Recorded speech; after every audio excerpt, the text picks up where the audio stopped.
Le petit guide du voyageur dans le temps présente, le saviez-vous, l'envoûtante absinthe. Si vous voyagez à Paris en 1900, vous ne pourrez pas passer à côté de l'absinthe. Surnommée la fée verte, cette boisson à la couleur émeraude est devenue l'un des symboles de la Belle Époque. Dans les cafés de la capitale, on la sert à toute heure de la journée. Ouvriers, employés, artistes et bourgeois s'attablent pour partager ce breuvage devenu incroyablement populaire. Mais boire une absinthe ne se résume pas à commander un verre. La dégustation obéit à un véritable rituel. On verse d'abord l'alcool dans le verre, puis on dépose une cuillère percée sur laquelle repose un morceau de sucre.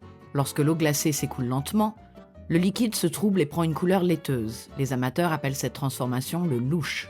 Cette boisson fascine autant qu'elle inquiète. À mesure que sa consommation augmente, médecins, journalistes et responsables politiques l'accusent de provoquer folie, violence et décadence. Les journaux publient des récits alarmants, tandis que les mouvements anti-alcooliques réclament son interdiction. Aujourd'hui, les historiens considèrent que beaucoup de ces peurs étaient exagérées. Mais une chose est certaine, l'alcoolisme fait alors de nombreux ravages dans la société française. Après des années de débats, la célèbre fée verte sera finalement bannie en France en 1915. Alors, si vous commandez une absinthe lors de votre séjour en 1900, profitez-en tant qu'il est encore temps.